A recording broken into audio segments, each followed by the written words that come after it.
Assalamualaikum warahmatullahi wabarakatuh. Bertemu kembali di channel Kang Ipul Official. Nah, bagaimana kabar Bapak Ibu guru semua? Mudah-mudahan dalam keadaan sehat walafiat dan tetap semangat. Baiklah Bapak Ibu guru semuanya, pada kesempatan kali ini di channel Kang Ipul Official, saya ingin sedikit berbagi informasi terkait pelaksanaan ataupun pengelolaan e-kinerja PMM. Ini khusus kepada rencana hasil kerja dan besaran poinnya. Lalu apa saja rencana hasil kerja yang sudah disiapkan oleh pemerintah yang dapat kita pilih untuk mengelola rencana kinerja kita ke depannya. Sehingga apapun yang kita rencanakan tentunya ini tidak menjadikan beban kepada kita dan ini merupakan rencana yang dapat kita sanggupi sehingga pada saat pelaksanaan perencanaan itu kita tidak merasa terbebani dan tentunya di setiap rencana hasil kerja yang kita pilih ini akan mempunyai poin tersendiri dan tentunya akan kita bahas lebih lengkap di channel Kang Ipul Official. Baik Bapak Ibu guru hebat semuanya, pada kesempatan kali ini seperti yang tadi saya sampaikan bahwasanya kita akan membahas tentang bukti dukung untuk guru dalam pengelolaan e-kinerja di PMM. Nah, kira-kira apa saja bukti dukung yang perlu dipahami guru dan tentunya nanti akan dijumpai oleh guru dalam mengelola atau membuat rencana hasil kerja di e-kinerja PMM yang akan disusun selama 1 semester. Nah, baiklah, langsung saja kita bahas. Ini terkait untuk bukti dukung ya, guru diminta untuk mengunggah bukti dukung dalam pengelolaan kinerja. Untuk bukti dukung tersebut merupakan dokumentasi yang dikumpulkan sebagai bagian dari pelaksanaan kegiatan pengelolaan kinerja. Nah, lalu kira-kira jenis dokumennya apa saja dan bentuknya seperti apa? Nah, dokumennya itu yang pertama RPP atau modul ajar. Lalu bukti dukung pengembangan kompetensi dan yang ketiga bukti dukung tugas tambahan. Nah, yang pertama itu merupakan dokumen RPP atau modul ajar. Nah, RPP atau modul ajar ini guru diminta untuk mengunggah dokumen RPP atau modul ajar ya pada tahap pengumpulan dokumen persiapan. Untuk pengunggahan RPP atau modul ajar ini digunakan selama observasi kelas oleh kepala sekolah. Format yang diunggah itu dalam bentuk PDF. Nah, dengan batasan ukurannya itu maksimal 10 MB. Jadi kapasitas paling besar adalah file dengan kapasitas paling besar 10 MB. Berarti apabila melebihi dari 10 MB, maka otomatis dokumen ini akan tertolak otomatis oleh sistem. Berarti 10 MB ini merupakan maksimal. Jadi di bawah 10 MB ataupun sampai 10 MB. Nah, melebihi 10 MB, misal 11 MB, otomatis akan tertolak. Nah, dokumen ini dirancang untuk memberikan panduan kepada guru dalam melaksanakan persiapan pembelajaran. Ini untuk dokumen RPP atau modul ajar. Nah, ini perlu Bapak Ibu ketahui bahwasanya guru dapat mengunggah dokumen atau RPP dokumen RPP atau modul ajar yang akan digunakan selama observasi kelas oleh kepala sekolah. Lalu bukti dukung pengembangan kompetensi. Ini untuk Bapak Ibu ketahui bahwasanya sertifikat yang dapat digunakan sebagai bukti dukung pada pengelolaan kinerja adalah sertifikat yang didapatkan dan dihasilkan selama periode 6 bulan yang sama pada saat pelaksanaan kinerja.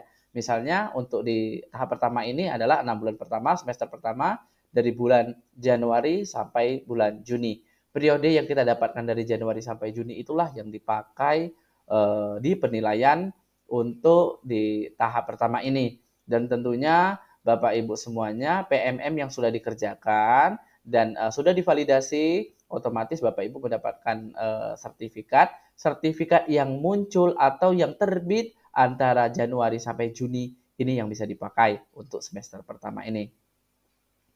Lalu sama juga seperti dokumen RPP tadi, file dokumen ini dijadikan dalam bentuk PDF dengan ukuran maksimal 10 MB, tidak melebihi dari 10 MB. Nah, Jadi, Bapak Ibu semuanya untuk menjadikan file PDF itu tidak perlu Bapak Ibu, mengkonvert secara online dari, Word, ya, ini saya bukan mengajarkan, sekedar menyampaikan kembali, bahwasanya ya kita tinggal save as saja dari Word menjadi PDF. Ini sangat mudah sekali. Nah, untuk lebih rinci lagi mari kita lihat, tabel yang akan, menggambarkan atau menjelaskan secara lebih rinci terkait, daya dukung atau bukti dukung ya, berdasarkan dari rencana hasil kerja yang akan kita buat. Kira-kira apa saja rencana hasil kerjanya yang sudah disiapkan. Ini, seperti yang tadi saya sampaikan awal, kita tidak perlu mengarang bebas karena, pemerintah pusat, ya kementerian sudah menyiapkan poin-poin, rencana hasil kerja yang dapat Bapak Ibu guru ambil dan pilih sesuai dengan kemampuan. Intinya, jangan, sampai Bapak Ibu memilih ya yang berlebihan sehingga itu memberatkan bagi Bapak Ibu untuk mencapai target tersebut. Oke, untuk perlu kita ketahui bahwasanya dalam satu semester ini, poin minimal yang harus didapatkan itu adalah 32 poin. Nah, maksimal itu sekitar 128 poin.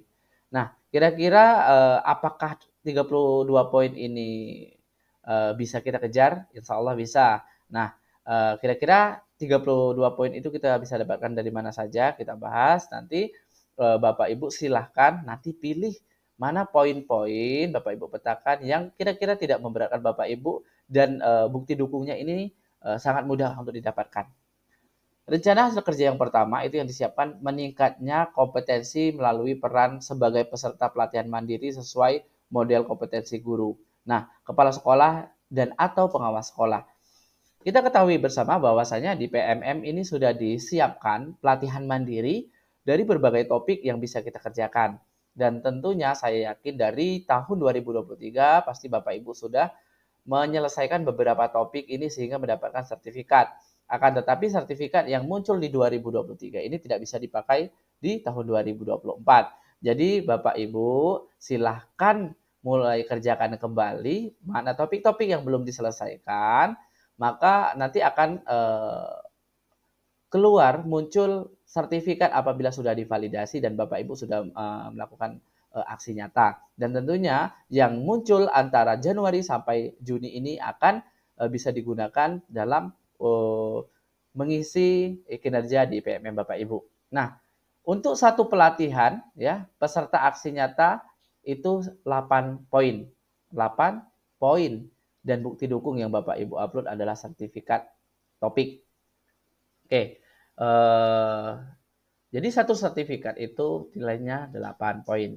Lalu, seandainya Bapak Ibu mau mengejarkan 32 poin, otomatis itu harus, misalnya lah saya ambil contoh Bapak Ibu ambil di, satu sertifikat aksi nyata di, topik PMM.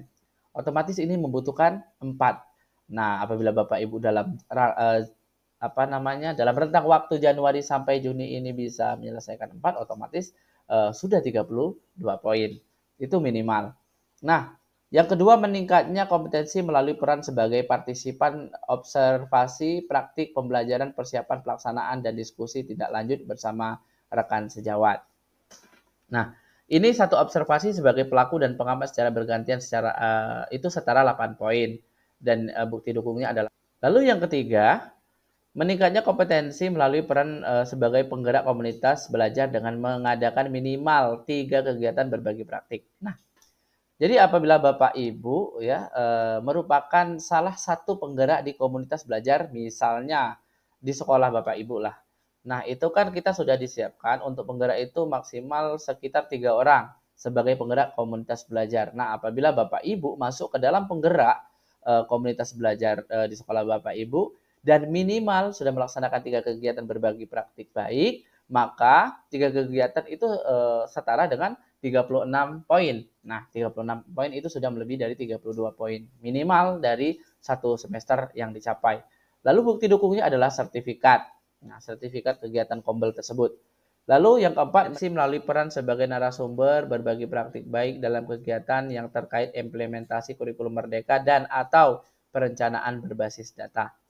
Nah, ini apabila Bapak Ibu berperan sebagai narasumber berbagi praktik baik dalam kegiatan yang terkait implementasi Kumar. Nah, itu dalam satu kegiatan berdurasi itu diberi batas durasi 2-3 jam. Nah, apabila Bapak Ibu sebagai narasumber dengan durasi 2-3 jam, maka akan mendapatkan 8 poin dan itu dibuktikan dengan bukti dukung sertifikat yang diupload. Lalu yang kelima, meningkatnya kompetensi melalui peran sebagai peserta berbagi praktik baik yang diselenggarakan komunitas belajar. Jadi bagi Bapak Ibu yang berperan sebagai peserta pun maka akan diberikan poin 4, akan tetapi dengan durasi 2-3 jam. Nah, itu dibuktikan dengan bukti dukung sertifikat. Lalu yang keenam, meningkatnya kompetensi melalui peran sebagai peserta program pelatihan dan pendidikan jangka pendek atau menengah pada bidang kepemimpinan dan bidang teknis yang relevan. Seperti pendidikan guru penggerak atau pelatihan manajerial kepala sekolah. Nah, ini bagi Bapak Ibu yang mengikuti pendidikan guru penggerak angkatan 9, 10, dan seterusnya itu akan bisa digunakan. Nah, kebetulan saya itu merupakan guru penggerak di angkatan 8 yang sudah menerima sertifikat kelulusan itu di bulan Desember 2023. Maka ini tidak bisa dipakai di 2024. Nah, seandainya bisa dipakai, maka saya sudah mempunyai poin 128 poin. Nah, 128 poin. Jadi sangat beruntung bagi Bapak Ibu yang mengikuti pendidikan guru penggerak di angkatan yang kira-kira kelulusannya dan keluar sertifikat itu di periode 2024 ini. Dan bagi Bapak Ibu yang tidak di periode Januari sampai Juni, misalnya di 2024 dari periode Juli sampai Desember nantinya bisa dipakai di semester 2 nantinya.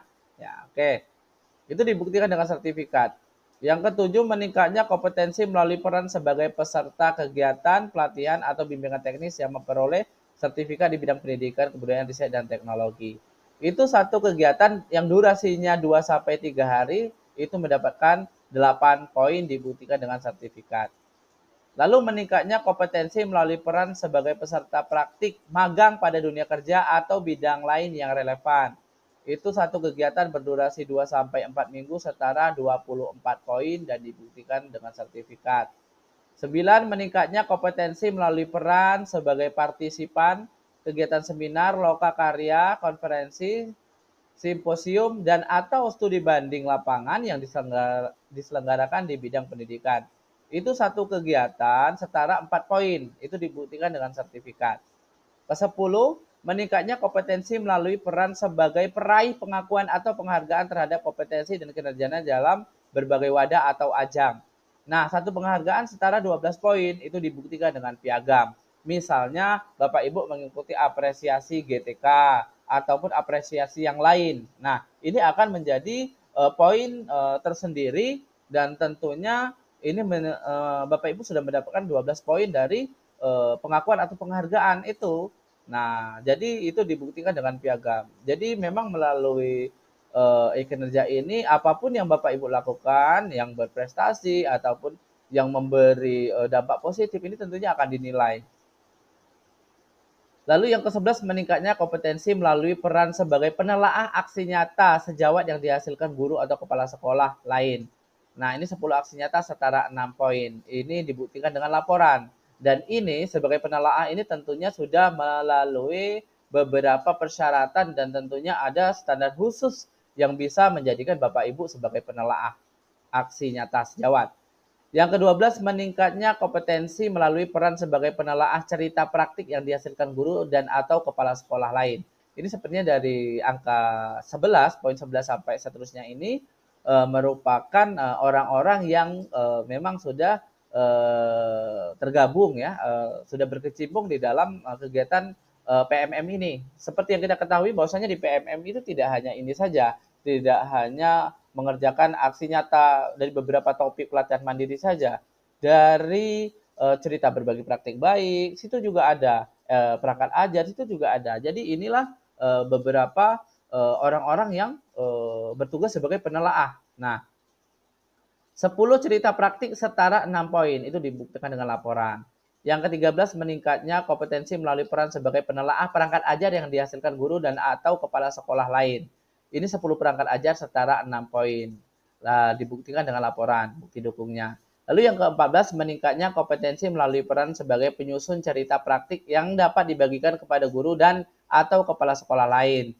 Nah, ini satu cerita praktik yang terbit di PMM itu dapat 24 poin. Itu untuk satu cerita praktik baik saja. Nah, ini dibuktikan dengan cerita praktik yang terbit di PMM.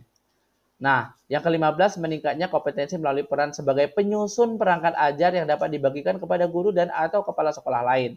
Itu satu perangkat ajar yang terbit di PMM setara 24 poin. Ini perangkat ajar yang terbit itu sebagai bukti dukung. Jadi, bagi Bapak Ibu yang sering mungkin mengambil referensi perangkat ajar yang ada di PMM itu, nah, orang-orang tersebutlah yang sudah dinyatakan bahwasanya perangkat ajarnya sudah layak terbit dan ini satu kali terbit itu sudah mendapat 24 poin. Yang ke-16, meningkatnya kompetensi melalui peran sebagai penyusun kumpulan konten unggulan yang dapat dibagikan kepada guru dan atau kepala sekolah lain. Satu kumpulan konten unggulan yang terbit di PMM setara 6 poin. Kumpulan konten unggulan yang terbit di PMM itulah yang menjadi bukti dukung dalam pengelolaan kinerja ini. Lalu yang ke-17, meningkatnya kompetensi melalui peran sebagai coach, mentor, fasilitator, dan atau pengajar praktik dalam kegiatan pengembangan kompetensi kepada guru, kepala sekolah, dan atau pengawas sekolah. Itu satu kegiatan berdurasi 2-3 jam. Itu setara dengan 12 poin dan dibuktikan dengan sertifikat. Lalu yang ke-18, terakhir meningkatnya kompetensi melalui peran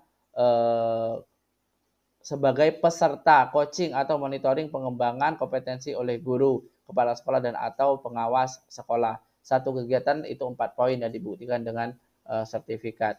Nah, ini dulu yang kita bahas. Ini terkait dengan 18 poin-poin penting dari rencana hasil kerja yang Bapak Ibu bisa pilih. Dan tentunya saya ingatkan kembali, Bapak Ibu tidak perlu mungkin memilih yang poin-poinnya besar. Dan tentunya ini terkembali kepada Bapak Ibu semuanya, kira-kira membebani Bapak Ibu atau tidak. Jadi jangan sampai nanti kita mengambil yang mempunyai poin-poin besar dan itu sangat membebani Bapak Ibu untuk mendapatkan bukti dukung, sehingga ini menjadi beban bagi Bapak Ibu semua dan terkesannya seperti kinerja ini seperti lebih memberatkan kita, dan sebenarnya tidak. Ini pemerintah sudah memberi keringanan kepada kita untuk memilih kira-kira rencana hasil kerja mana saja yang dapat kita jadikan RHK untuk 6 bulan ke depan. Dan tentunya ini mudah-mudahan tercapai oleh Bapak Ibu semua, karena yang memang menakar itu semua itu dari kita sendiri. Dan tentunya untuk memilih ini berdasarkan dari rapor pendidikan yang sudah Bapak Ibu terima di sekolah. Kira-kira poin apa yang perlu ditingkatkan? Misalnya dibatasi dengan warna merah, warna kuning, dan warna hijau. Nah, seandainya ada warna merah di rapor pendidikan sekolah Bapak Ibu, itu dulu yang diprioritaskan.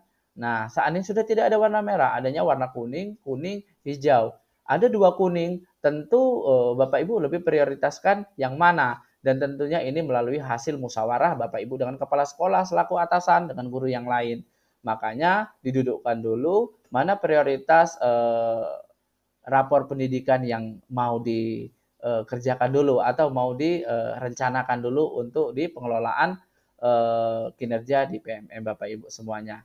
Dan tentunya untuk mendapatkan prioritas itu perlu didudukkan dan disepakati kira-kira mana saja dengan warga sekolah ataupun dengan guru-guru lain serta atasan. Nah, barulah Bapak Ibu bisa pilih nanti poin yang mana. Nanti ada yang bertanya seperti ini, boleh sama dengan guru yang lain? Boleh. Ataupun berbeda? Boleh. Dan tentunya ini tergantung dari atasan mau dibagi-bagi atau bagaimana. Tentunya ini harus berdasarkan dengan rekomendasi rapor pendidikan yang sudah Bapak Ibu dapatkan di sekolah. Dan tentunya itulah yang menjadi landasan untuk Bapak Ibu memilih rencana hasil kerja yang mana saja. Nah, itu saja. Mudah-mudahan ini memberi pencerahan kepada Bapak Ibu. Mungkin dengan adanya berita seperti ini, Bapak Ibu lebih berpikir akan menambah kerja. Dan tentunya apabila kita pahami dengan baik, kita laksanakan dengan baik, dengan ikhlas, insya Allah ini akan lebih mempermudah kita. Dan tentunya untuk para seluruh ASN, PNS, P3K maupun rekan-rekan honorer yang memang di apa namanya boleh mengisi ini, dan tentunya karena rekan-rekan honorer ini juga memang berhak untuk mendapatkan penilaian atau diapresiasi. Makanya melalui inilah rekan-rekan guru honorer juga diperbolehkan ya atau dianjurkan untuk mengelola kinerjanya di PMM.